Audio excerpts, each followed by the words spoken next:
Hello and welcome to Portfolio Matters, weekly markets checklist, week 151. But before we get into it, Richard will read the disclaimer. Thank you, Keith. Everything discussed during the Portfolio Matters podcast is for informational purposes only and should not be considered as investment advice. Listeners should be aware that we will be discussing securities that we own or have a financial interest in. Please do your own research or consult a professional investment advisor before making any decisions regarding topics mentioned on the show. A full disclaimer can be found at the end. What do we have this week, Keith?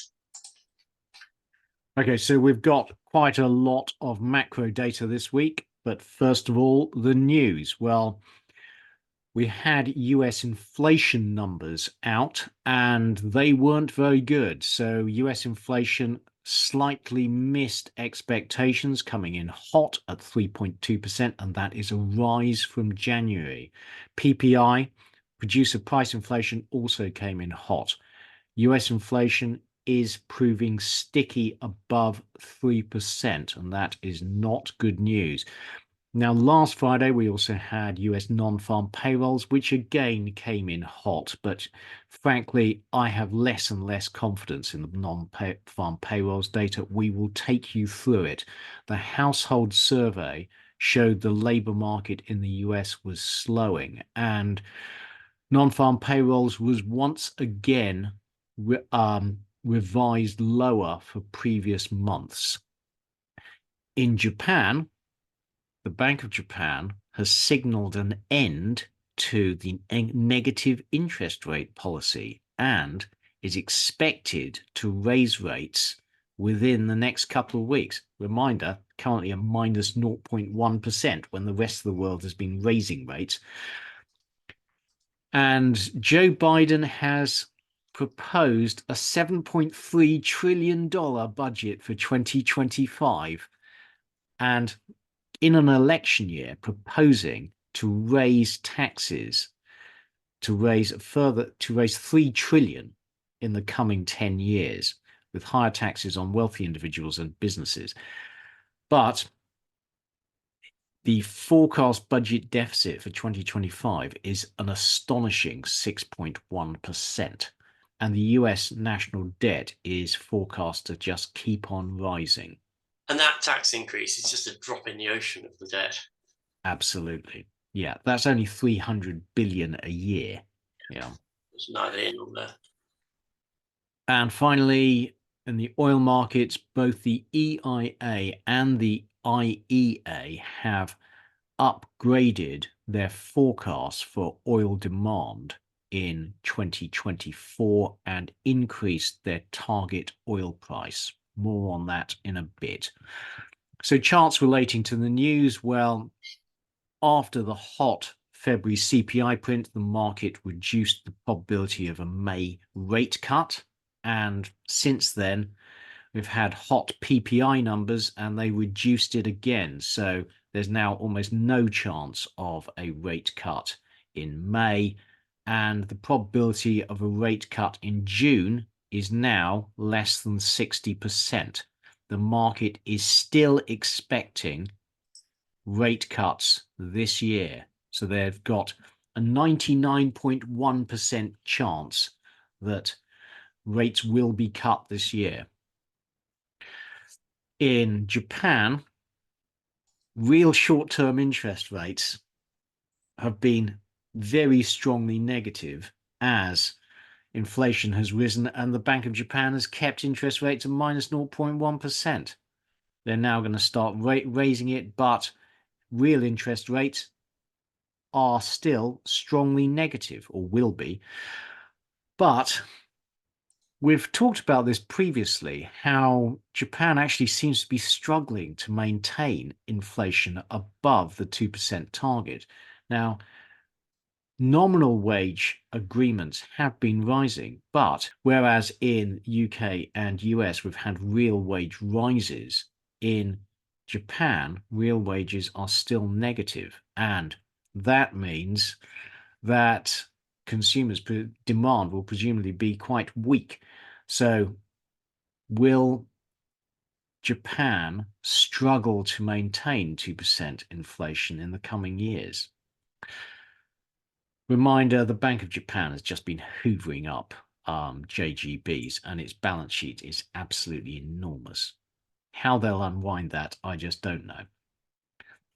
And finally, on to the oil market. Well, the IEA has upgraded its forecast for oil demand, and it now believes that the oil market will be in deficit for the whole year. Now, the EIA does not believe that. It believes that we will be in balance in H2, not in deficit. But both of them have upgraded their forecast for the oil price. So the EIA now believes that the oil price will average $87 Brent, much higher than where it is now in 2024. On to this week's economic data, and quick summary: the UK economy is weak, but showing signs of bottoming. EU also weak. Both the UK and EU are in technical recessions. The US economy remains strong, but as we take you through the labour market data, there are clear signs that the US labour market is slowing. China, very difficult to tell, but likely weak. On to the UK, Richard. Thank you, Keith. Okay, so average weekly earnings growth, including bonuses, just about bang on expectations, very slightly down. It's basically fairly flat at the moment, isn't it, Keith? 5.8 in December, 5.6 in January. But it's not rising. I think that's the main thing. Yeah, I downloaded the underlying data from the ONS, and on the left here you can see, and this is just using point-to-point data, that the annualized rate in January was 3.6%. If you look over the last 6 months, there has been very little inflation, but over the last 3 months, it has picked up again. So this is anecdotal, but what we're finding is that people looking to move jobs in London are expecting a significant premium over what they're currently earning. Problematically large, I would say. Right. So the UK average weekly earnings growth, excluding bonuses, above 6%. But again, on the left-hand side, Keith has done this analysis that shows that the 6-month rate is 3.3%, which is suggesting that the trend is in the right direction. Whereas the 3-month rate is actually quite high, isn't it, Keith? Yeah. And reminder, a lot of wage inflation in the UK happens in April, so next month. So we just have to wait and see what those figures reveal. The UK unemployment rate, it's low. That's a little tick up, but it's, I would say, it's insignificant in the context of that chart. Yeah, and also we just don't know. The ONS is guessing basically because their survey data has obviously had a 15% response rate, so they've put in this experimental series. Yeah. And employment change was a very small change in overall numbers of people employed, but I would say it's 21,000 down in January. Yeah, and it's all these figures are subject to lots of revision. We just don't know, but it's clear that the UK labour market, wage growth appears to be slowing, which is great news. And the UK economy, as of January, weak. As the claimant count is low. I mean, the problem with this chart actually is it's distorted by the huge COVID spike, isn't it? So any movements down and currently are actually virtually indeterminable on that chart. Well, I mean, these are not huge numbers. No. In the UK economy, an increase in the claimant count of 17,000 is trivial. And you'll see that when the economy was doing okay in 2019, it was much higher. It was higher. Yeah. Payrolls change. Payrolls are increasing. Payrolls are continuing to increase. Yeah, but not by that at a slower rate. Yeah, the trend is definitely down. Yeah. UK GDP, GDP in January was actually up, which actually means we've avoided a technical recession, doesn't it? Yeah. Well, it's 2 quarters of negative growth. And I don't think we did, frankly. We haven't had that, have we? So, well, maybe we have. I'm not sure because, anyway. But no, that is a technical recession. Those 2 quarters, H2 last year was a technical recession. But so I have an additional piece of information is that the National Institute of Economic and Social Research, their live UK GDP tracker for February was 0, but then for January they were calculating it was minus 0.1, and they came in at 0.2. So my skepticism about the accuracy of their figures is rising. Yeah, I mean, it's just, as we discussed last week, it's this productivity problem, and we need to increase productivity. Actually, sorry, Richard, we have more on that this week, and it will appeal to your prejudices. My prejudices, Keith. my reasoned argument, I think you'll find. Yeah. Okay, year-on-year GDP is pretty sad. Yeah, pretty sad. Industrial output month-on-month in January was down, and industrial output is not looking great, is it? Yeah, and again, we've seen, the PMIs, showed an improvement in January, and then you actually get the numbers, and it's poor. Yeah, year-on-year industrial output. Well, it's a very positive line, but it's going up from -12 to below 0. So, actually, it's slightly above 0. I beg your pardon. Good point. Under the Tory government, that is a huge improvement. UK manufacturing output month-on-month, so it's been positive for the last 3 months. Well, January was 0, but anyway, UK manufacturing output year-on-year is growing by 2%. To be fair, that is not a disastrous number. That's not a bad figure, is it? No. Yeah. And construction output year-on-year, January was positive. Is there an uptick in construction output? Have we got over the sort of COVID office problem? Well, actually, the month-on-month number was plus 1.1% in January. So actually a decent uplift. Yeah. And residential appears to have bottomed for now. The goods trade. You got this graph the wrong way up, Keith. I'm sure of this. You should work in the government's PR department. Yes. Yes. Well, it's not good, is it? No. So this is the trade balance. Again, not great. Yeah. The house price, what's that? Oh, up. This is ups versus downs, isn't it? Yeah. So more ups than, fewer ups and downs still. Yeah. Although better than expected. Yeah. The economic surprise index is where it is. Still negative. And the continuing, indeed, decline of job postings. So the ONS estimates that the number of UK job vacancies is falling with its extraordinarily accurate figures. Yeah, but they're still higher than they were pre-pandemic, frankly. Yes. And UK true-flation, 3.11%. So it is, it's a stair-step down, and but it hasn't had one of these up steps for a long time, has it? Yeah, that is bad. That's bad. But reminder that in April, the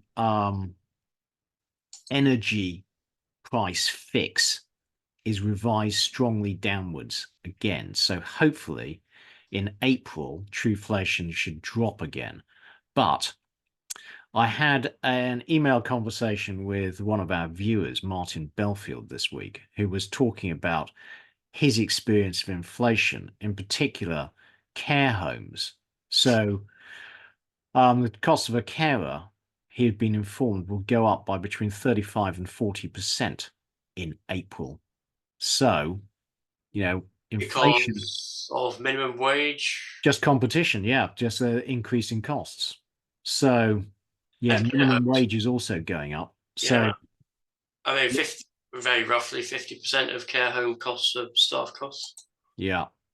So, let's see what happens in April. But the big surge in inflation we've experienced over the last couple of years is still feeding its way through the python.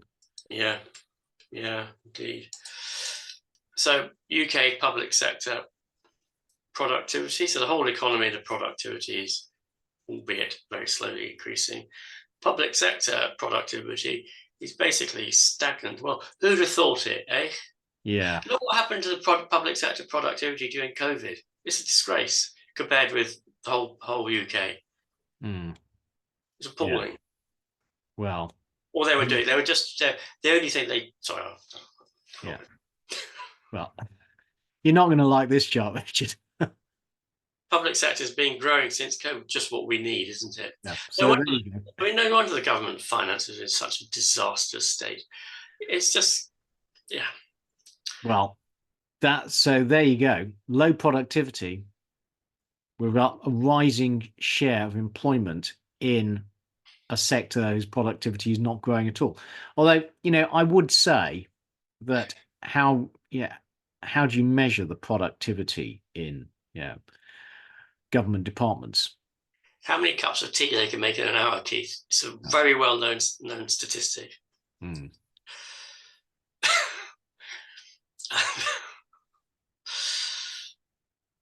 I'm trying very hard. I'll have to stop feeding you like graphs that appeal to your prejudices. The UK Conference Board leading economic index is falling in January. So the blue line is the index, and the grey line, I'm partially colourblind, so it might be some other colour, I don't know. Right. Is not falling yet. Yeah. Now again, the leading economic index has been a really poor guide to what's going on in the economy, not just in the US, but this is the first time we've covered this. This is the UK. I mean, it's almost useless. Well, it is useless. Yeah. Well, yeah, but so we will do it this week. Whether we do it in the future, I don't know. You just thought they would amend it so it actually had some sort of utility. Well, the thing is, when you look at the components, one of the big components is the consumer. But there are two big components. It's the yield spread, which has been forecasting recession for ages, and it just hasn't happened. And also everywhere is consumer confidence. And it just seems that after the pandemic, there's been this systemic downshift in consumer confidence everywhere. Yeah, interesting. So summary, UK GDP bounced back. I mean, that bounce is possibly a slightly strong word, limped back possibly. But year on year, the economy has shrunk. Industrial output falling in January, and construction output is rising and has hit bottom. So, the UK economy is not in a great place, and we do have to sort out this productivity issue, which clearly the incumbent government is incapable of doing. On to the EU. So very few numbers out this week. So we had industrial production numbers for the EU in January, and they were awful, actually. So down 3.2% month on month. And the December number was also revised lower. So, we've been talking previously about how the PMIs have been improving in Europe. Well, the industrial production is terrible, actually. Year on year, that meant industrial production fell by 6.7%. God, that is a huge number. And the EU economy is definitely underperforming the UK economy, which is an achievement. So that was the only economic data we had this week. The economic surprise index for Europe continues to be strongly positive. Again, the leading economic index for February in this case in the Eurozone was very poor. And if you look at components, it's all order book volume, new orders, terrible, business expectations, terrible, consumer expectations, terrible, yield spread. I mean, it's generally a very poor leading economic index. So in summary, not much data this week, but the Eurozone economy does not appear to be doing well. It is in a shallow recession. And although the PMIs have turned up, when you look at the hard data, there appears to be very little sign that it's bottoming. Richard, the US. Thank you, Keith. So US CPI month on month, you can see why the Fed has been nervous, can't you? Because we actually have got quite a strong trend from October onwards of increasing inflation. Yeah, absolutely. If you look at the 5-month trend, that is not good. Yeah.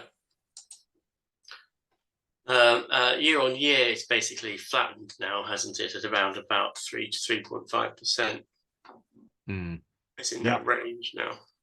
Yeah, so that was expected to be flat, and it actually ticked up. Yeah. In February. Yeah. US core CPI is worse than expectations, and is flat on on January. Again, it's starting to prove a little bit resistant to dropping any further. Now, I should also say, though, that there's strong seasonality in the underlying US inflation figures, which we have talked about previously. So inflation tends to be high early in the year and then fade over the course of the year. But, the big but, the headline inflation numbers, including core, are seasonally adjusted. So that should be taken account of. Yes. Core CPI year on year is still on its downtrend.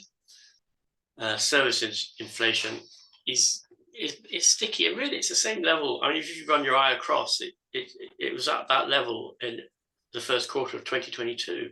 Yeah. And we've got lower services, higher goods inflation in February, although the combined effect was a small fall. It's interesting. So I don't know whether, tell me if we cover this, Keith, but commodity prices appear to be starting to move up slightly. Yeah. I mean, copper is moving up. I think the food price index, or the Bloomberg, is it the CRB, is moving up a bit. And if they continue to move up, that will feed into inflation. Apparently, China is shutting down some of its copper smelting plants. Yes, we'll cover that when we get to the commodities. Yeah. Copper had a good week. Yeah. So I think the question is, is there actually some underlying pressures now that are going to be pushing inflation either up or stopping it from falling further? Car inflation shelter remain problematic. So transport is the biggest component over the last year, and a lot of that is car insurance, as we've talked about previously. Yeah.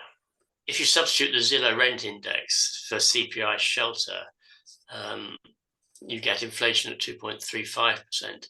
But again, it's not falling, it's flatlined. In fact, it's rising generally, isn't it? Yeah, no, I agree. So ex-shelter CPI is 1.7%. Shelter is problematic. Yeah, but we've talked about this previously. Shelter is a confection that lags. Yeah. And here we can see that shelter inflation is continuing to fall at quite a fast rate, which should feed through to CPI. But US Supercore is at 6.85%. So core services, excluding housing, that is high. That is high. That is not a good chart. No. Not a good chart at all. So the rise in Supercore is basically transport. The rise in transport was caused by a 0.5% rise in used car prices and 3.6% rise in airfares, amongst other things. We've talked about how car insurance in the US has been rising rapidly and is forecast to continue rising this year. So that's the Mannheim Used Vehicle Value Index, which is continuing to fall. Yeah. So why has CPI used cars risen by 0.5% when there's clearly a lag involved, but in the coming months that should continue to gently drift down, you would hope. And food price inflation is only 1% year on year. So health insurance inflation, apparently, according to BLS, was minus 20% year on year. Yeah. Extraordinary. Reason to be skeptical about this, frankly. Yeah. And, that will have artificially depressed CPI. Yeah. Very strange chart list. Very strange. Short-term chart as well, 3 years. Yeah. But, really, they're really saying that health insurance fell by 35% in the year to September 2023. Yeah, I don't believe that. Yeah. Sticky price inflation is still sticky, but it is slowly falling. Yeah. Still up 4% though. And US PPI month on month, 0.6%. And that's quite high. It is. And the market took this number badly. And your point, Richard, about commodity prices rising again, not great. PPI year on year, it's 1.6%. I mean, it's low year on year. Yeah, but the trend recent months is not good. Yeah. And US core PPI month on month, 0.3%. It's tricky. It's difficult to tell exactly here. And it was significantly down from January, but January was significantly up from December. Yeah. And again, missed expectations. Yeah. Core PPI year on year was very slightly above expectations and flat on January. US non-farm payrolls, nothing remarkable there, I'd say. Quite a big revision in January, downwards revision. Well, once again, the headline number beat expectations, Richard. February 275,000 jobs created, according to non-farm payrolls, above expectation 200,000. Yeah. So a very mixed jobs report. February beat, January revised lower, significantly lower, and which is the trend, isn't it? The past month numbers are often revised significantly lower. Yeah. Which makes you wonder whether they're actually sort of deliberately doing this. Well, hiring in cyclical industries is continuing to slowly fall off, but it's not looking unpleasant, is it? No, it's not. It's not a terrible number. But Yeah. the trend is, it's consistent with just a slowly slowing US economy. Yeah. Public sector jobs growth has outstripped the private sector growth, and the huge fiscal deficit supports the economy. Only America can run this size, and Japan actually runs a very big deficit, doesn't it? For a different reason. Yeah. So the household survey said that there was a drop of 184,000 number of people employed, in contrast to the employment survey. Yeah. There aren't actually that many falls. The household survey is usually positive. Yeah.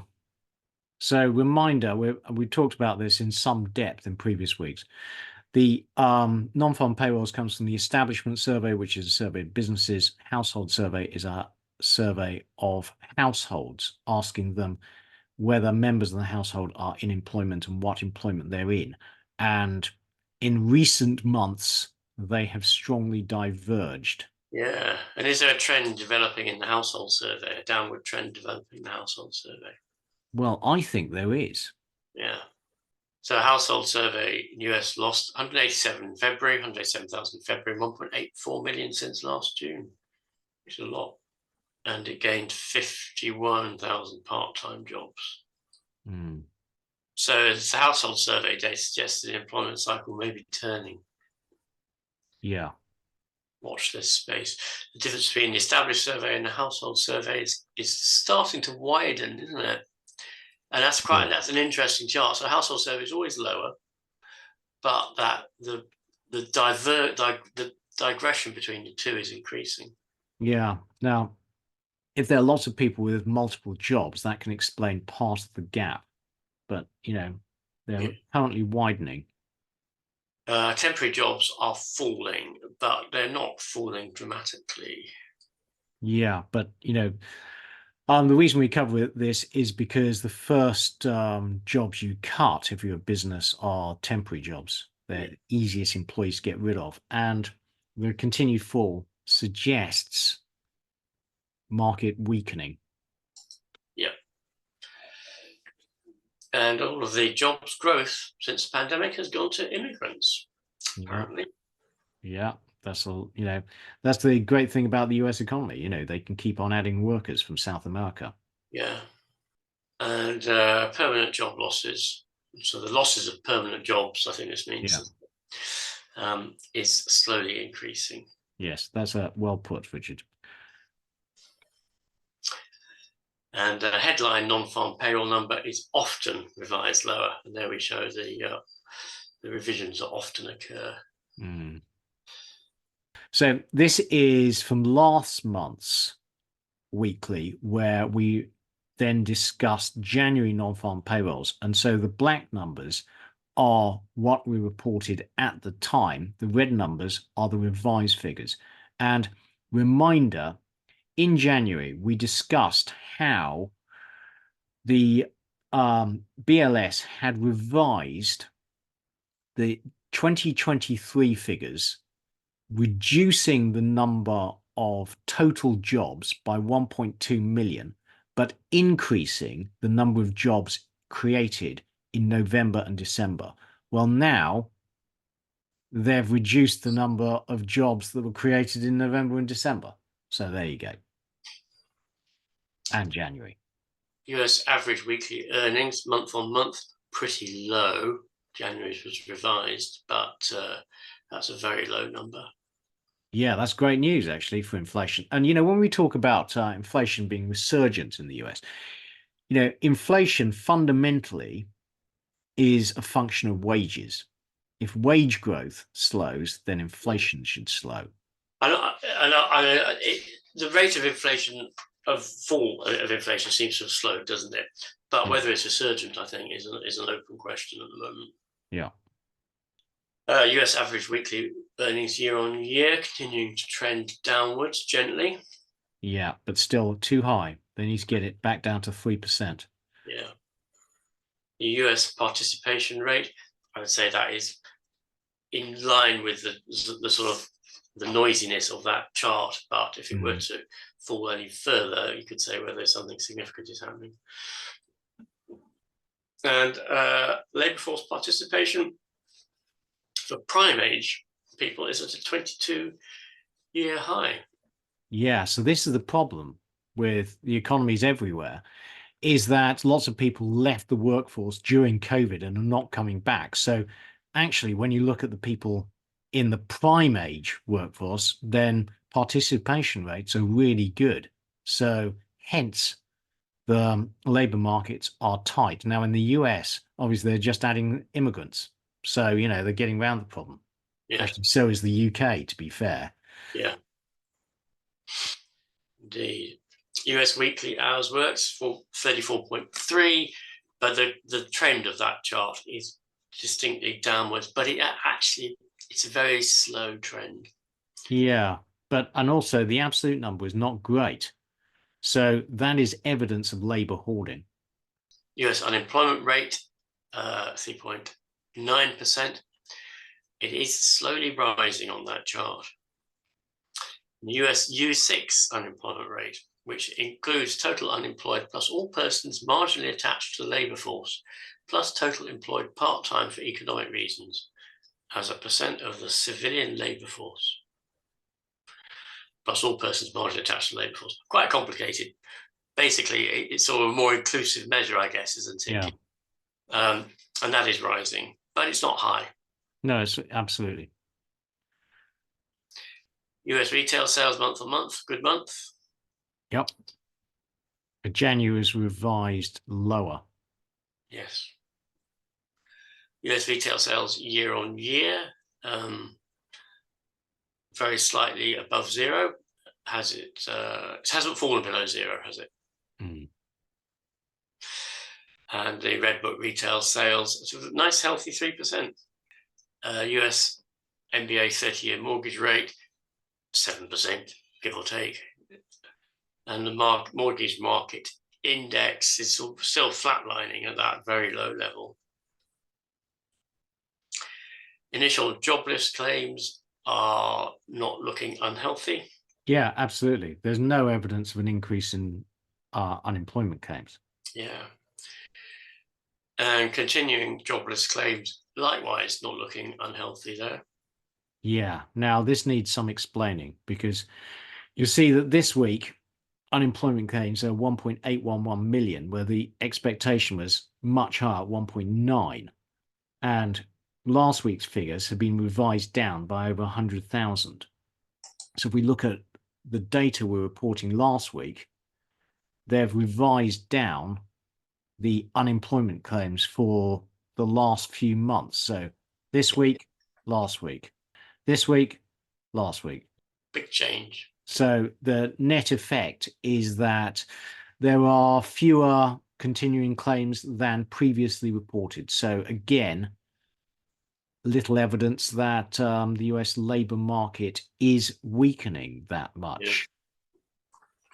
US Dallas Fed Weekly Economic GDP Indicator, which is looking quite healthy. Looks quite healthy. Coming to the end of Q1, 2.4%. That'll do. And actually, Atlanta Fed GDP now very similar, 2.5. Yeah. If only, Keith. If only. I've got GDP envy. Yeah. Well, how much less tax we'd have to pay if our GDP was growing at that rate. Well, but that, part of the reason they're achieving that is by so much fiscal spending, Richard. Be careful what you wish for. You're quite right. Couldn't get away with that. You're quite right. I'm just looking at the headline figure. Yeah. I'm not bothered about how they get it. US Citigroup Economics Price Index. Yeah, stable, positive. And indeed, declining job postings. Yeah. Very steady trend. Question is Indeed in trouble? Yeah, that's a good question, actually. It could be just Indeed. And we have talked about this before, in that there has been a systematic increase in the number of job postings that are now online. So around the world, you'll see that, there's this general trend in Indeed job postings being much higher than they were pre-pandemic, but that is just a general trend. So what we want to be looking for is, the trend in the job postings, which is currently down. So when we think about the US jobs market, earnings growth is coming down and the number of job postings coming down, and the unemployment rate is ticking up slightly, but we're not seeing much of an increase in the claimant count. So a bit of contradictory data. Yeah, yes. The Kansas City Fed Labor Market Conditions Index, which read on the left-hand side what it does, but it is showing a fairly steep decline. And if you look previously, steep declines tend to be precursors to recessions. They do. Yeah. And so the trend in labor markets in the US is definitely weakening. And there we have this conditions index is also a good leading indicator for non-farm payrolls. Yeah. The Atlanta Fed wage growth tracker, unchanged in February, but quite a strong downward trend. Yep. But still too high. And there we have it, showing that the wage growth is continuing to slow. So this chart just shows the Indeed wage growth tracker in green and other measures of US wage growth. And I think you could say the wage tracker does lead, particularly post-pandemic. So now it's fallen below the other measures. Hopefully that is a precursor to falling wage inflation in the US. Yeah. USA daily truflation, 1.64%. Yeah. Now, we have reported earlier the official numbers, which show US inflation being resurgent and, frankly, being sticky above 3%. Now, truflation, which is the raw numbers. So I've looked at it. They try not to do all the adjustments that the BLS does. And they're saying US inflation is really quiescent. So let's hope that they are right. So in February, the US fiscal deficit was 296 billion. And in the first 5 months of the US fiscal year, which begins on 1st of October, the fiscal deficit has been 828 billion compared to 722 billion in the previous year. And you can see there the receipts and expenses giving rise to these differences. And the outlays by function.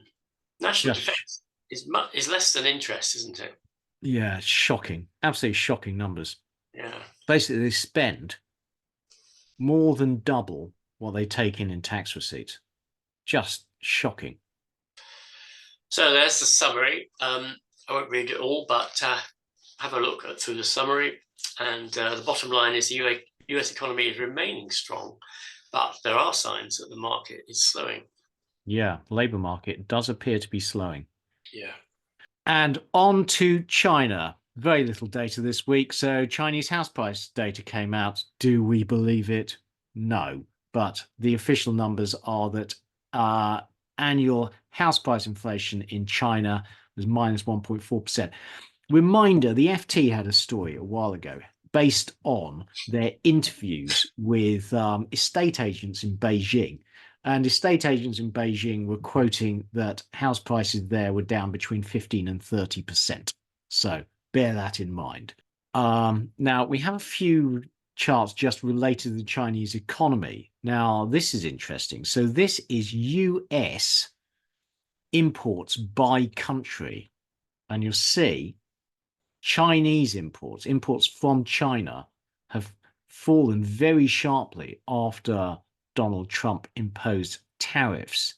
Now, if you look at the imports from Mexico, they're ticking up. So one of the things that Chinese companies are doing is they're setting up facilities in Mexico.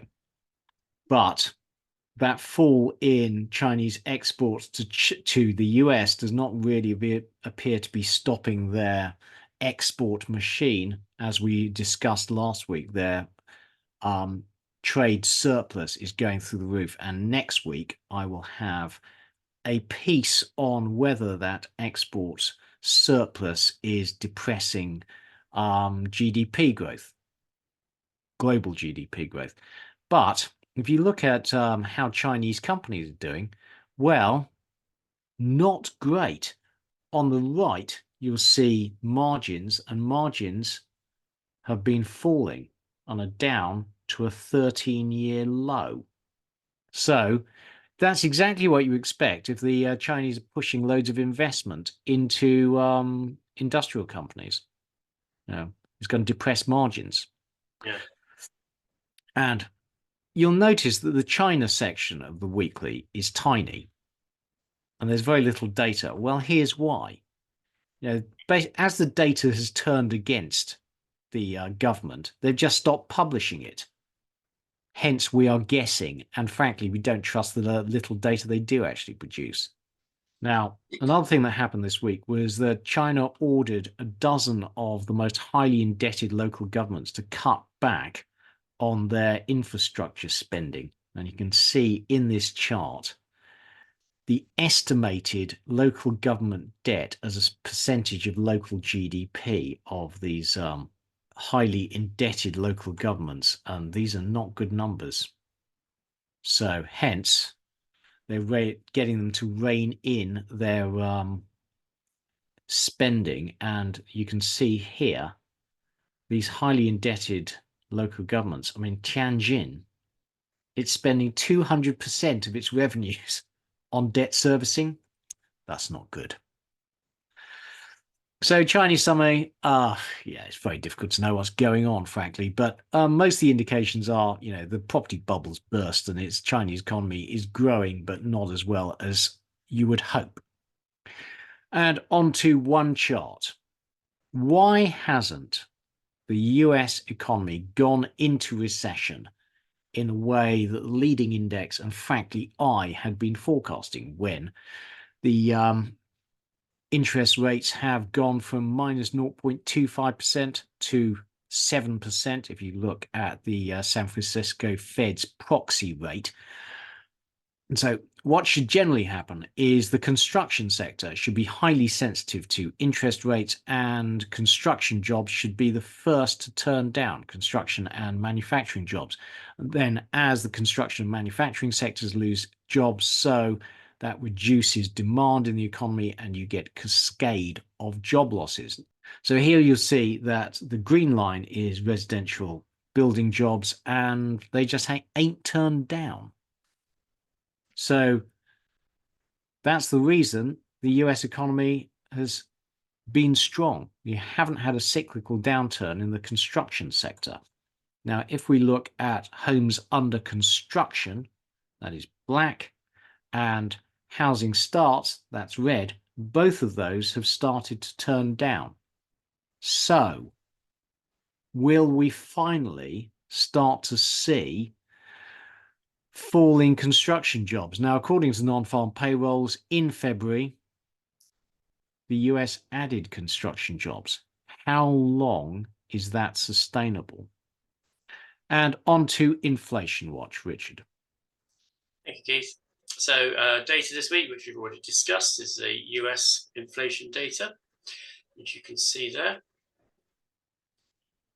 Yeah, lots of central banks meeting next week. Nobody's expected to do anything at all. Yeah. IMF is forecast the US inflation will fall to 2.6% in 2024. UK 2.4, EU 2.5, i.e. they all fall to roughly the same rate. Yeah. Quite interesting. If you look at that, I can see Poland is there at 5.5%. Yeah. And one of the Central African countries, I don't know which one actually, 7.1%, and one at 25.6%. So Argentina, 69.5%. Well, Egypt's at 25.9%. You know, we've talked about how Egypt is suffering from, the closure of the Suez Canal. And did you see that the EU is talking about lending them 7 billion, which would be very good for the Egyptian economy? Yeah. Anyway, pause, take a look. So small business prices, 30% of US small businesses had intended to raise their prices the last 3 months, but less than 20% actually did so, suggesting that their pricing power is fading, which suggests that demand is falling away. Yeah, but I mean, the thing is, that's true. But if you look at history, it's a similar pattern. Yeah. So that's true. Yeah. And small business compensation, more businesses raised their wage rates than had planned to do so. Yeah, that's not good. That's evidence of a strong labour market and labour pricing power. Yeah. And the percentage of US small businesses with unfilled vacancies planning to increase, both falling. Yeah. Further evidence of a weakening labour market. Yeah, precisely. And wages growth for new hires is lower than for existing employees. And again, that suggests that the jobs market is slowing down. And there's a lot of evidence now, isn't there, Keith, that the jobs market is slowing down, and there's very little evidence to suggest that it's staying hot. Yeah. I think the question is, how is it the precursor of a recession, or is it just going to gently slow down and then level out at a lower level? Yeah. So according to Redfin, US asking rents have ticked back up in February. Yeah, but I mean, still, that's nothing. Yeah. And PMI output prices have proven a good guide. There's pretty good correlation, I think people would agree there, to US CPI. And they would forecast that inflation has further to fall. Yeah. Prometheus Research forecasting that US inflation ends the year at 2.9%. Yeah. Well, I presented this, but we all know what inflation forecasts are worth. If we could just go back one slide, Keith. So what I would say about this is, in the spikes, there's quite a good correlation, but along the flat, it's quite noisy. Agreed. Yeah. Completely agree with you. Yeah. I think basically inflation comes down to wages. Yeah. So if wage inflation comes down, then we don't get commodity shocks, then hopefully inflation comes down. If we turn to Europe, and these are the actual indices for European inflation. So red is core CPI, black is supercore CPI, which I presume excludes shelter, and the blue line is headline CPI. Well, if you look at core CPI, I mean, it's pretty flat since June last year. There's very little inflation in Europe. Supercore is actually down since over the last 6 months, and headline up a bit, but again, you know, not really going anywhere. So we know the EU economy is stagnating and it's in a shallow recession, and we reported the industrial production numbers earlier, which were shocking. So I think the ECB is very much on track to cut in June, and frankly, based on these figures, it should be considering cutting earlier. So as a summary, US still got an inflation problem, whereas Europe doesn't appear to have an inflation problem anymore. Yeah. We think the US labour market is weakening, and is the ECB going to start cutting rates in June? Well, I think, frankly, based on the data we're seeing, the ECB should be considering cutting rates earlier. You know, because there's not much inflation in Europe, and you know those January industrial production numbers were shocking. Yeah. And on to recession watch. Well, in contrast to the Citigroup Economic Surprise Index, the Bloomberg Economic Surprise Index for the US is falling quite sharply. Richard will be raising his eyebrows at both of these, whether they're actually worth anything at all. So I like this, Keith, because the Citigroup is so noisy. Yeah. This is not. You can see in the Citigroup, you cannot see a trend in it.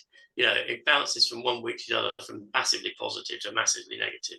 And as I've said before, they need to do something with their data that makes this is much better. You can see trends, and it makes sense. You know, the economic surprise index for the US the last few months been surprisingly strong, and the surprise index is surprisingly strong. Now we're starting to see a downward trend in employment. Things seem to be maybe slowing a bit, and you've got a downward trend in the surprise index. So I think I like this. Right, good. Well, the trouble is, Richard, we don't have access to this. We have the Citigroup one is free, and you'll say it's free for a reason. This one is behind a paywall. Right, I won't ask how you got it, Keith. The 5-year 10-year spread has uninverted, and uninversion generally means the start of a recession. We leave that out there. So far, yield curve inversion has been predicting a recession for 18 months now, and now it has happened.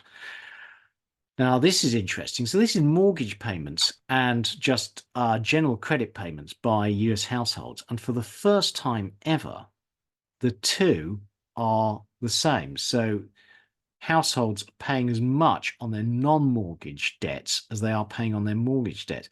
So the mortgage debts, obviously, they're fixed their 30-year mortgages at very low interest rates, whereas the interest rates on their credit card debts have gone through the roof. Now, presumably, this should mean that US households are running out of spending power. And if you look at the state level economic coincident index, a lot of states are not doing that well. And this has tended to be the indicator of a coming recession, he says. And the New York Fed Consumer Survey shows that workers are becoming more pessimistic about their chance of finding another job if they were put out of work, which is further evidence of a slowing labor market. The boom in US new business formation appears to have come to an end and is falling year on year. Turning to the UK, numbers out this week showed that mortgage arrears are rising quite quickly, actually. They're not in absolute terms, they are not at terrible levels, but quarter on quarter, there's quite a strong rise. Some UK homeowners are really struggling to pay the mortgage while interest rates remain high. And corporate defaults in the year to date compared to year to date in previous years show that corporate defaults around the world are their highest since the great financial crisis. So in summary, we've been calling for a recession in the US for forever and have been totally wrong. But the US labor market does appear to be slowing, although when we look at the actual GDP numbers, they ain't. On to soft landing watch, Richard. Thanks, Keith. So US personal income rose 1% month on month in January, mainly a product of 3.2% increase in social security benefits. So a bit more disposable income there. Yep. And manufacturing activity has bounced in recent months, as we can see. It's still weak, below 50. Mm. And the weakness is concentrated in developed markets. Emerging markets are doing very well. So we've got a bifurcation of the economies. Mm. The Beige Book survey of economic activity by regional feds. The US economy is also doing just fine, although it's doing less just fine than it was doing between 2011 and 2019, for example. Yeah, but still, that's not a bad number. No, it's not, is it? And CEOs feeling more confident about the economy, which is a good sign. Yeah, although if you look at like the great financial crisis, they felt just fine until they didn't. Yeah. So, I mean, CEOs probably, they can't talk their business down, can they? yeah. It's a bit like estate agents. You ask an estate agent how the housing market's going, and it doesn't matter what the housing market is doing. It's fine. It's great. Yeah. Eternally positive. So Goldman are reducing their US GDP forecast for 2024, but it remains strong. Yeah, absolutely. Now, this is quite interesting, actually. So US top left, EU, really not great. Where's the UK on this one, Keith? It's not. That's it. It's below the chart, Underneath. So, little sign of a US recession yet. It's coming, Keith. It's coming.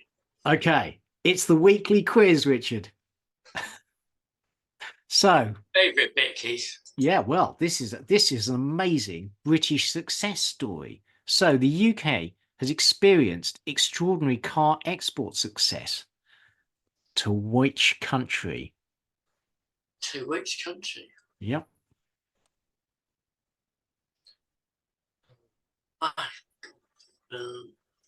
Australia. No, it's Azerbaijan, just over the border with Russia. Oh, that's right. Yes. Why Azerbaijan? Because Azerbaijan love minis or whatever it is. Well, no, it's like, look at the exports to Russia. Yeah, the high moral standards of the, British nation, British exporters, we are selling them to the Russians via Azerbaijan, just like everyone else, Oh dear. What can one say? Should you just buy the Nasdaq 100 and forget about it? And thank you to our Discord member, Spider786, for suggesting this, because we've talked about, amongst other things, in our review of 2023, how the work of Henrik Bessenbinder found that equity market returns were concentrated in just a small number of listed securities. So a lot of companies come onto the stock market, they fail and disappear. So most of the wealth created in the stock market is in just those companies that survive, and within those even fewer create real economic wealth. And so when we talked about our review of 2023, we were talking about how actually messing around with small caps is fun, but in general, if you hold on to them, you are going to underperform. The Nasdaq has outperformed the S&P 500 over the last 5 years. You'll see the Nasdaq is up 150%, almost double the S&P 500. And over 10 years, again, it's more than doubled. Over 20 years, it's trebled the performance of the S&P 500. Over 30 years, its performance is almost 5 times higher than the wider S&P 500. So technology stocks have absolutely been, new technology stocks have absolutely been where it's at in the last 30 years. But within the Nasdaq, if you just look at the top 100 stocks, they've done even better. So since 1985, the Nasdaq 100 is up 43-fold. So comparing the Nasdaq 100 versus the Nasdaq Composite, you see the Nasdaq 100 has done twice the performance of the wider Nasdaq. Although during the dot-com bust, the Nasdaq 100 lost 81%, which is eye-watering compared to the S&P 500, which only lost 45%. So would you have been able to hold on to it? I mean, that's the... Yeah. Not if you've been watching the prices. Well, exactly. So, if you look at the Nasdaq 100 versus the S&P over that period between 1992 and 2005, absolutely extraordinary returns. And as Richard said, if you were to buy this in at the wrong point, i.e. when it's going through the moon, buying into the growth story, then you get absolutely stuffed. So is this a general pattern? In the 1990s, Nasdaq 100 up 1,670%, S&P 500 up 320%. Most definitely yes. During the 2000s, nicked so good. Down 50% over that decade, whereas the S&P 500 is down 23%. 2010s, yeah, absolutely, more than double. 2020s, absolutely, more, almost double. But during the pandemic, Nasdaq 100 lost 33%, the S&P 500 lost 25%. So, in general, actually, the biggest companies are where to invest, and long term, the Nasdaq 100 has had an amazing track record, but it is geared to the performance of the wider equity market. So when the equity market turns down, the top 100 turn down even harder. Yeah. So there is a risk trade-off. It's just more volatile.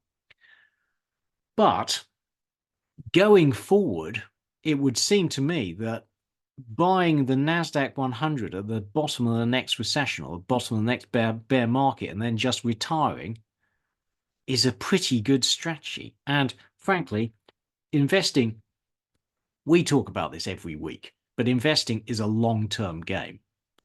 Buying the Nasdaq 100, buying the biggest companies at the bottom of the bear market is absolutely a great strategy, and frankly, one in which I intend to follow.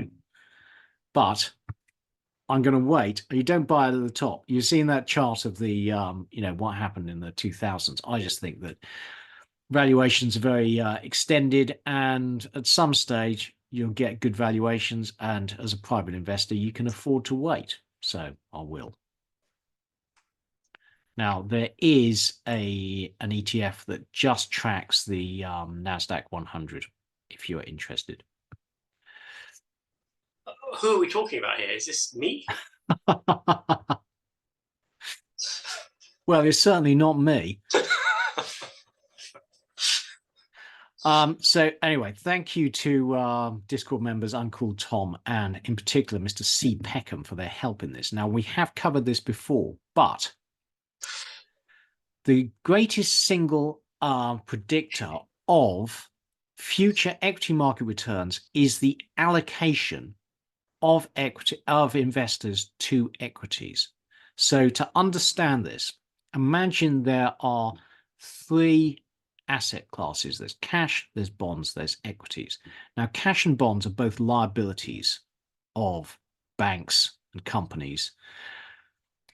Therefore, the total assets in the economy are market value of equities plus the total liabilities of real economic borrowers, i.e. not banks, lending to each other. And real economic borrowers are households, non-financial corporations, and state and local governments, etc. Not banks, they're just intermediaries. So you can express the total proportion of assets held in equities as proportion of all financial assets according to the formula above. Now, what happens if investors in aggregate wish to increase their asset allocation to equities? How can they achieve that? Well, it can be through an increase in the supply of equities, i.e. IPOs or rights issues, but actually it mainly comes from buying those equities from other holders of equities. So if in aggregate, the proportion of equities within the asset portfolio increases, the biggest source of that increase in the allocation is by an increase in the market value of existing equities. You're buying them from other holders and increasing their price at a higher price. So what that means is that changes in investor equity allocations are a key driver of equity returns. Higher current equity allocations imply lower future returns. So you've been bidding the prices up, buying equities from other investors, implying lower future returns. Lower current equity allocations imply higher future returns.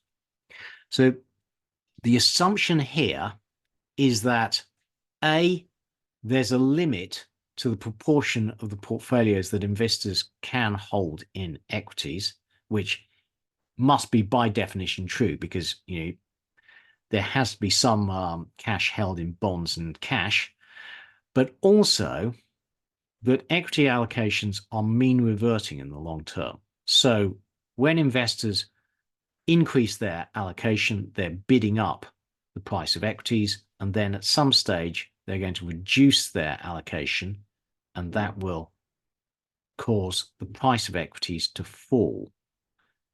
And that last point is open to debate in that, with equity allocations are largely fixed by convention, actually. So, the 60-40 portfolio and fashion, but we know that when equities do well, people pile in. The herd follows the prices, and that is why you might expect equity allocations to be mean reverting. Now, some caveats before we show you the charts. Thank you very much to Mr. C. Peckham for his help in this, because actually when you returning to the formula, the observed relationship is between the equity allocation and nominal equity returns. So if there was a real relationship here, you would expect the relationship to be between the equity allocation and real returns, because as it is, the chart conflates inflation and real equity returns, and there's no reason why the investor's equity allocation should in fact affect inflation. So that's the first caveat. The second caveat is that the equation assumes that all bonds are trading at par in that equation. Whereas just like equities, the market price of bonds varies. And so therefore, that formula will be distorted by changes in the market price of bonds. And we know that high interest rates mean that bonds are currently trading below par. So bond prices currently, and this is, to my cost, I know all about this. This is the price of the TG71, the 2071 gilt. Over the past 5 years, its price has varied between £160 and £40. So the assumption that bonds are always trading at par is not a very good one. It's a big assumption. Now, returning to the formula, if we now feed in real bond prices being below par, that means that the equity allocation to equities will tend to be higher than this formula suggests. The denominator is lower because real bond prices are below par, and therefore the actual allocation, if you were to use real bond prices, will be higher than this formula suggests. So that means in the real world, the equity allocation is higher than the formula suggests. Bear that in mind. This chart shows where equity supply and demand has come from in the period since the Great Financial Crisis. Now, since then, there has been roughly 21 trillion in demand for US stocks from retail flows, from M&A, so buyouts, takeovers, and share buybacks. There has been 9 trillion in equity supply from IPOs, and the balance between supply and demand has been met by an increase in the market value of equities. So there has been 12 trillion of that supply has come from an increase in the market value.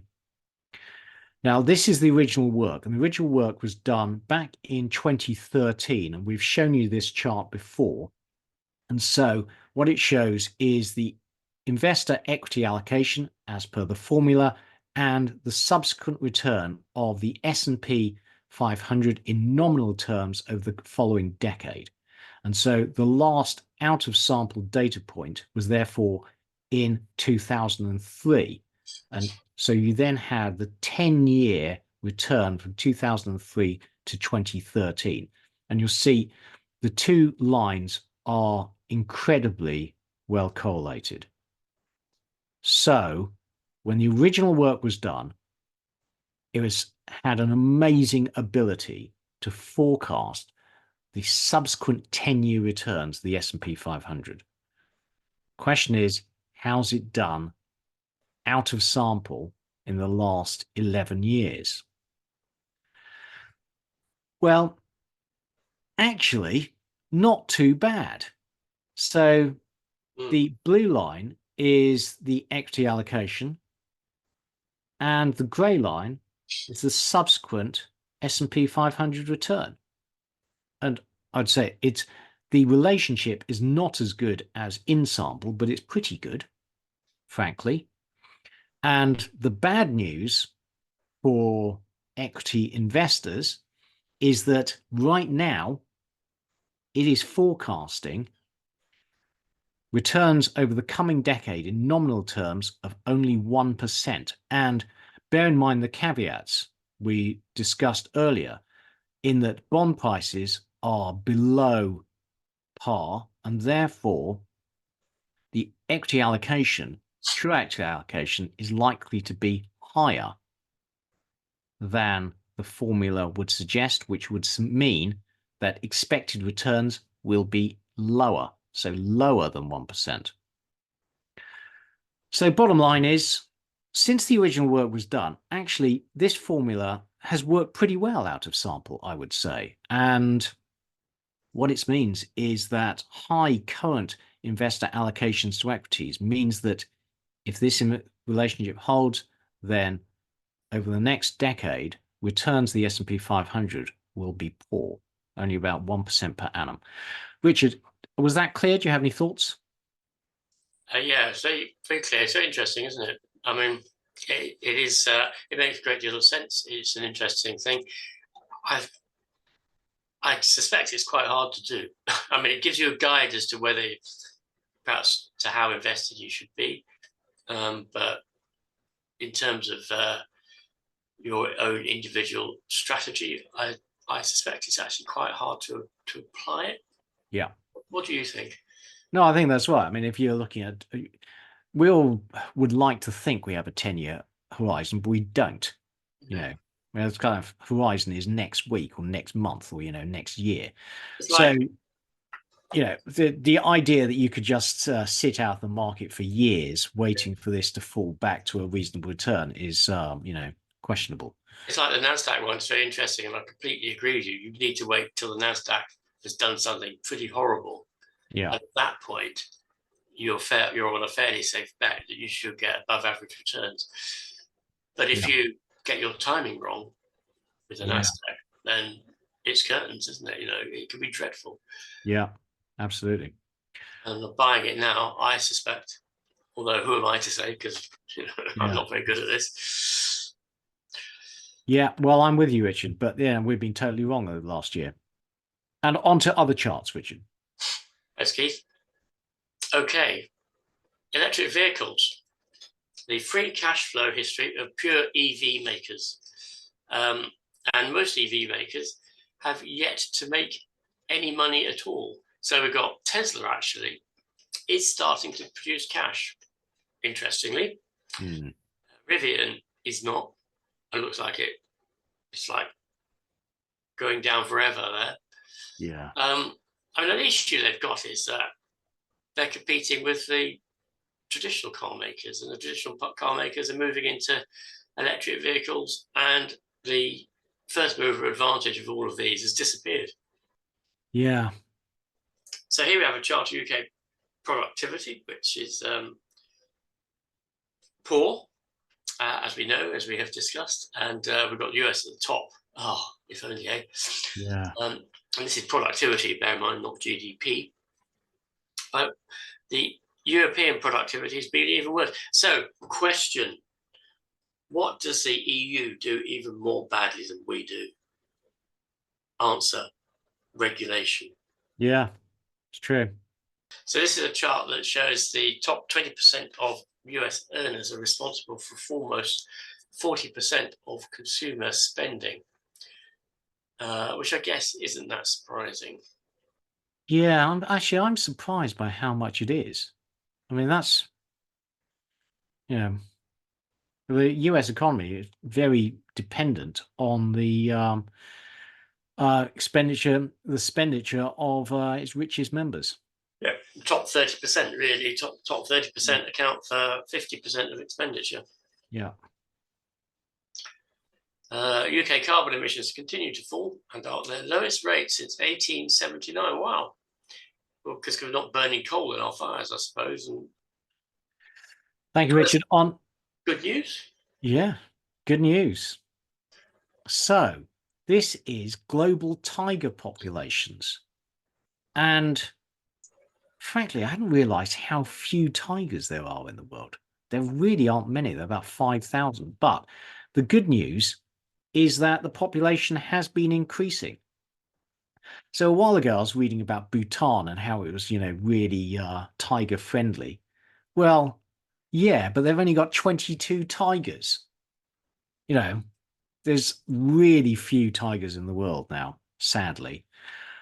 In Russia, they've increased by 15% in the last 10 years, but I suppose that's, decent enough. In India, they've increased substantially over the last decade. So going in the right direction, but, not that many tigers in the world. Oh, good to see, Keith. Definitely good to see. Yeah. Well, it's good to see them, living in the wild in somebody else's country. I don't think you want them in Richmond Park, Richard. Why not? Oh God, there goes another toddler. And on to equities, Richard. So the FTSE World Equity Index doing the same as it's been doing for the last 3 months, slightly down, but the trend is still unbroken upwards. Yeah. The FTSE All Share is very marginally up on the week, unchanged on the year. Very tedious. The Euro stocks is basically doing the All Share, the World All Share. Yeah, I mean, I'm just mystified by this. I just don't see why the EU economy is not doing well. So how come it's, the equity market is doing so well? It's up well over 10% since October. I don't know, Keith. And maybe it's up too much. Maybe there's going to be a sort of a reversion at some point. But I agree with you. It doesn't make sense. And on an economic, as far as I can see, it doesn't make economic sense. I guess, if there's great expectation interest rates are going to drop back down to 1%, then there is some sense in buying them. Yeah. Although you'd have thought you'd be better off holding bonds in that case. Yeah. So the S&P 500 hit a new high during the week, but is still since off a little bit. The Nasdaq Composite is it fading over the last couple of weeks? Question. The Russell 2000, it's doing fine, isn't it? Really, it's not up on the year, but it's up very nicely since November. Yeah, but we've been talking earlier about how the Bloomberg Quinston Index was showing the US economy was slowing down. You can see that in the performance of the Russell. Yeah. There's the Hang Seng, which is developing a little bit of an uptrend, I think. In the topics, just doing well. Yeah. Yesterday up 13%.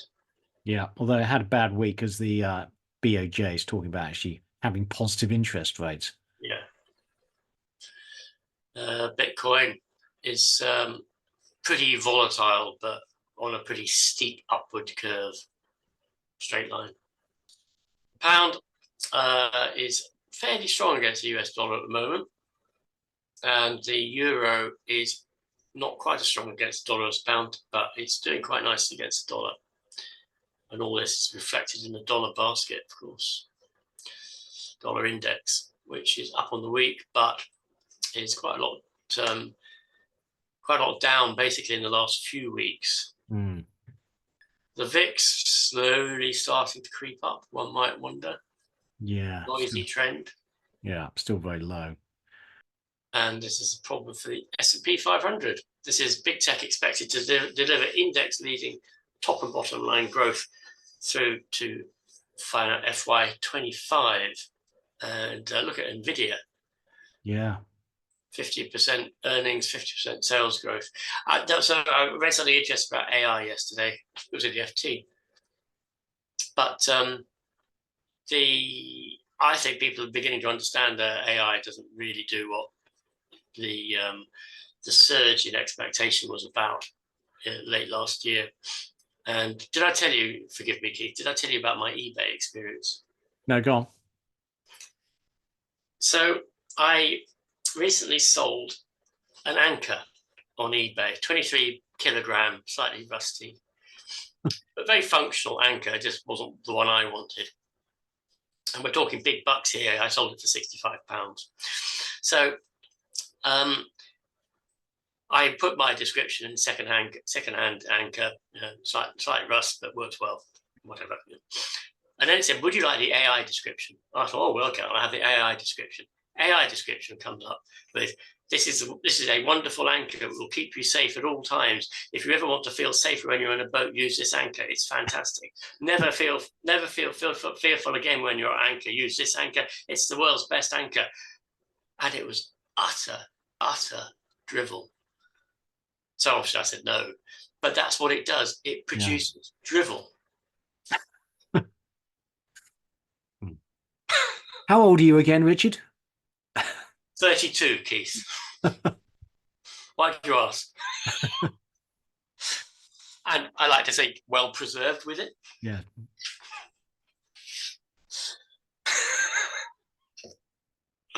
Listen, I'm not too old to recognise drivel when I see it. No, well, absolutely. Well, I'm with you on that one, mate. Oh, sorry. Price earnings growth ratio, which I think is a fantastic measure. I really like it. Yeah. And it's a price earning ratio over the earnings per share growth. And a big tech 12-month forward PEG ratio is below that of several major benchmarks. Yeah. Wow. Who'd have thought it? Yeah. Well, got good growth, Yeah. So if you believe the growth numbers, still cheap. Yeah. Investors are max long growth. And that is suggestive that maybe there's going to be a bit of a turnaround, particularly when they start to realize that AI produces drivel. AI has its uses, don't get me wrong, but its uses currently, I think, are quite limited. Well, I think if you're a programmer, I think it's quite useful. Yeah. But, Yeah. And in scientific research, it has uses, and also in medical diagnosis, it has uses. But in a more general creative sectors, I think it's very limited. Yeah. And so we've got equities continuing to climb higher despite the interest rate expectations. Yeah. Falling interest rates. Yeah. So the white line is implied Fed funds rate for January 2025, and it's an inverted chart. So basically Fed funds has been rising, expectations rising, and the S&P 500 don't care. I know. Well, anyway. So US tech earnings forecasts also keep climbing. I mean, we know that earnings forecasts generally are self-reinforcing. Although if you look at this graph, what's not to like? Yeah, absolutely. Dodgy bear porn chart of the week. That's a new phrase, isn't it? Bear. Well, having been forecasting a recession and a bear market and been totally wrong for the last, 6 months, there are very few, dodgy bear porn charts out there. But this purports to show that when the Dow Jones to gold ratio, what's this declining wedge pattern, Richard? Yes, indeed. It's called. Yeah. Well, when it breaks out of this declining wedge pattern, then it's curtains for the equity market. I mean, there is an alternative. Even if you wish to believe this relationship, there is an alternative, which is that Dow Jones goes nowhere and the price of gold goes up. You achieve the same thing. Yeah, that's true. That is true. So anyway, you heard it here first. Yeah, sell the Dow Jones and buy gold. Yeah, that's what we're saying, isn't it, Keith? We don't provide advice of any kind, Richard. But that's what they wish to consider. Yes, may wish to consider buying gold in vast quantities. And onto commodities. So this is the proportion of financial assets held in commodities, and they're not great. Can I just say that it's not true? I want to own commodities. Yeah. And I do. Yeah. Well, you've got loads of gold, and that's doing all right. And yes. So summary of what happened in the commodity markets this week. Well, energy had another strong week on the back of continuing tensions in the Middle East and Ukraine. Ukraine fired a load of drones that hit Russian oil refineries, and that is estimated taking around 400,000 barrels a day out of the market for now. Industrial metals had a mixed week. As Richard said, copper had a great week. Tin and lithium were strong. Iron ore fell sharply. Precious metals had a great week. So strength in gold is spreading to the other precious metals, particularly PGMs, which actually picked up. Energy commodities, well, Brent was up 1.9% to pretty much a new high on the year. WTI followed above $80 barrel. It's all good. Numbers specific to the oil market, well, had continued draws in US oil inventories. US is undersupplied. US crude oil production actually ticked down another 100,000 barrels. It's well down from its recent peak of 13.3 million. As we'll show you in a bit, the EIA is forecasting very strong US oil production growth in the next couple of years, though. Baker Hughes rig count ticked down. So this is a chart of which OPEC plus countries are violating their production quotas. Iraq, #1. Kazakhstan, actually the UAE and Kuwait. And the countries underproducing are underproducing, frankly, because they've got problems. Now, this is the EIA's forecast for US oil production. You can see that it has been revised higher.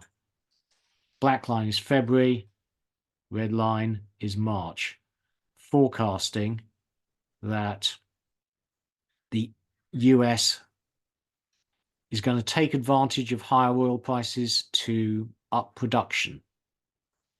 Now, a concern for oil bulls is China. So basically, small, we call them teapot, like small Chinese oil refineries, they're cutting their run rates because of a lack of diesel demand. That suggests Chinese oil demand will be soft. Now, this is the EIA's, not the IEA's, the EIA's forecast for global oil market balance, and you'll see that it has tightened its forecast for the oil market later this year. It no longer thinks that the market is going to be in surplus in H2, thinks it will be in balance. And previously, it had been forecasting that in Q2, the market would be in balance. Now it thinks it's going to be in decent deficit. So, good news for oil prices. And if you look at where it's forecasting oil production to come from in the next 2 years, most of it is from the US, Guyana a bit, Canada, Brazil. But most of it coming from the US, which is forecast to grow both this year and next.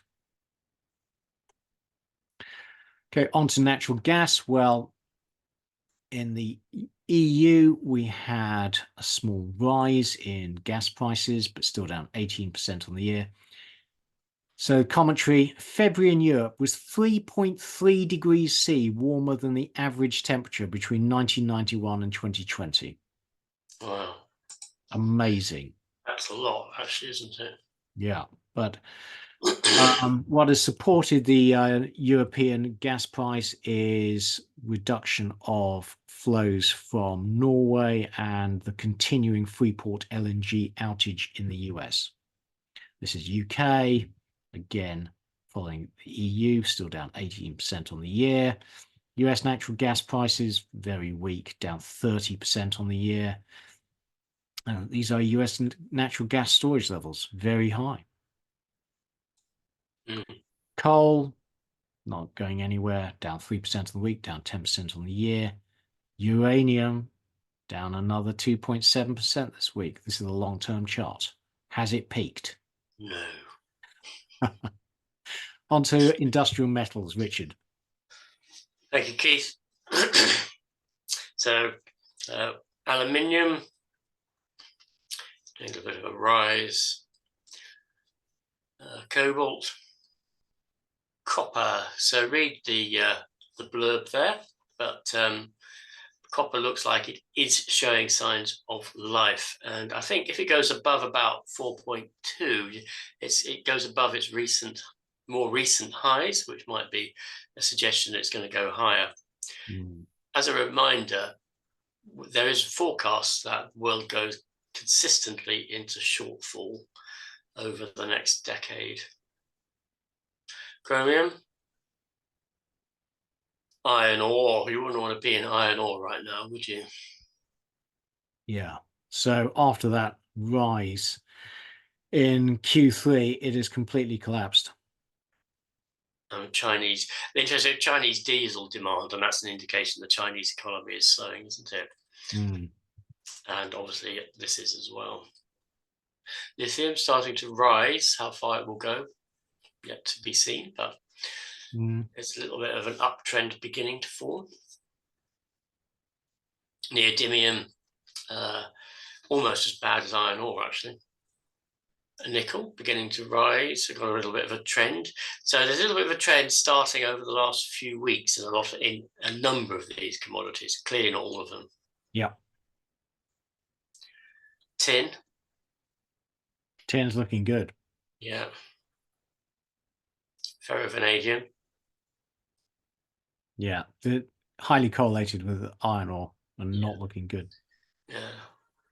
And zinc is actually, year to date, it's not great, but over the last few weeks, it's up 10%. Precious metals.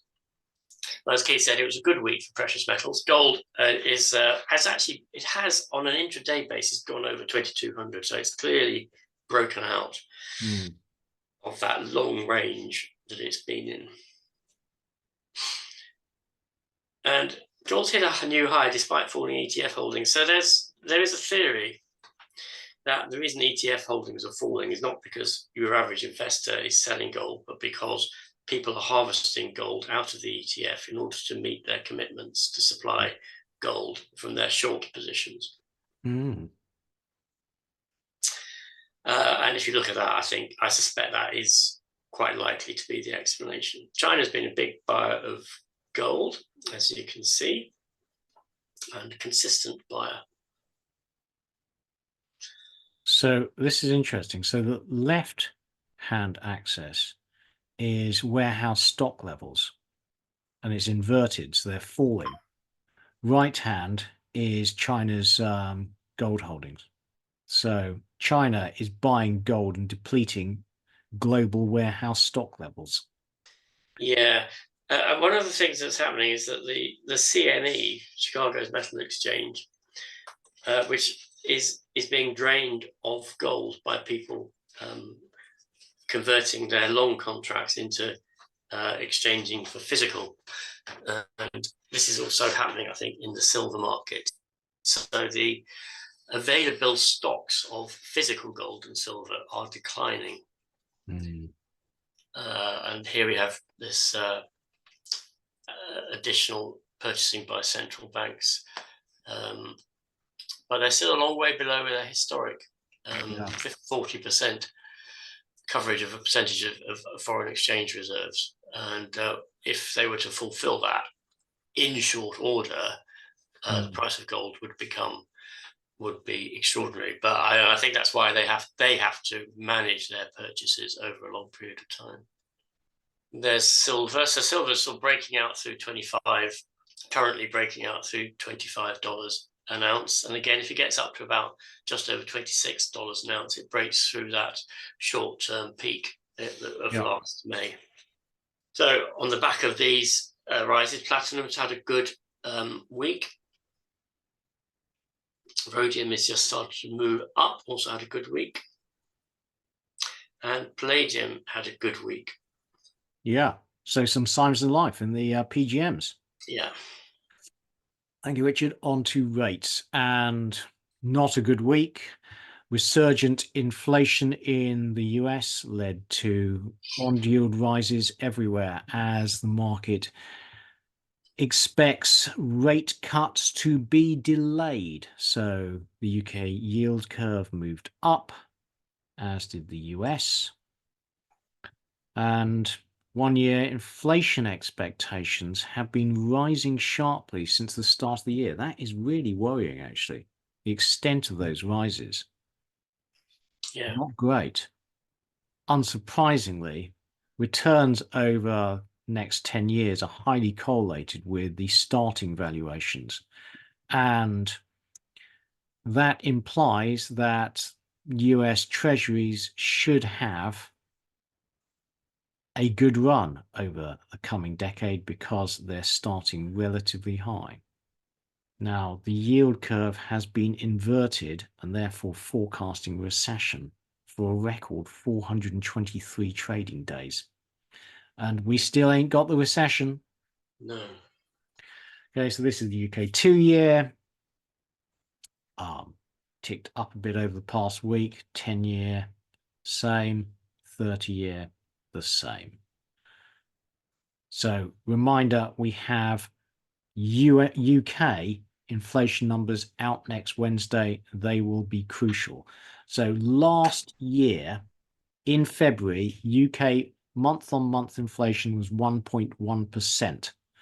Anything less than that should see UK inflation continuing to fall. The consensus forecast is for 0.7%. Reminder, UK inflation numbers are not seasonally adjusted. This is the US 10-year, right back up. This is really interesting, actually. The bond yields in the Eurozone. I mean, Eurozone, really, you're not seeing much inflation at all. But the German 10-year bond yield has been rising much more than the Italian one. And if you look at the two, that is a really sharp divergence. Now, this is interesting because does that mean that investors are demanding a higher premium to, well, it does mean investors are demanding a higher premium to buy German bonds because the economy is not doing very well? It does, doesn't it? That's what it's showing. Greek. Concluding comments, well, US non-farm payrolls beat again, but we're increasingly, skeptical about the validity of non-farm payrolls. Actually, I just think it's over-modeled, and they always tend to announce high and then revise lower. Yield curve remains inverted, and they're increasing signs, actually, the US economy is actually slowing, particularly from the labor market.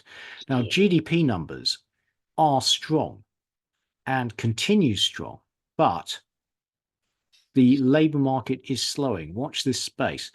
Inflation is proving tricky, and so the labor market does need to slow further to get inflation down towards the 2% target. Richard, what have you been up to this week? Not a lot, Keith. I have stuck, despite your advice to the contrary, I stuck with my China big cap ETF holding, which hasn't yet died. Well, you must be having a good time with gold, surely. Yeah, so obviously I am. So the gold miners are starting to show a little bit of life, which is nice at long last. Uranium hasn't done particularly well over the last week, and uranium miners haven't done particularly well over the last week. So that my pile of uranium in the garden shed is currently depreciating. It's depreciating the shed as well, actually, quite. But yes, obviously the rise in precious metals, and I am slightly weighted on the side of silver, and I am hoping that silver is going to break out above 26. And I think when it does, it might get quite exciting, but it might not. And then it'll just get depressing again. So we shall see. But I'm just being very quiet and calm, Keith. Very good. How about you? Well, the great contrarian indicator that is my portfolio had another shit week as yields rose. So now down a very depressing 8.4% on the year, off my lows, but that's about all you can say that's positive. That's it, really. I mean, I'm stuck in this trade, but actually, I do think so. UK inflation, all the indications are that it will come down towards the target. The UK economy is stagnant.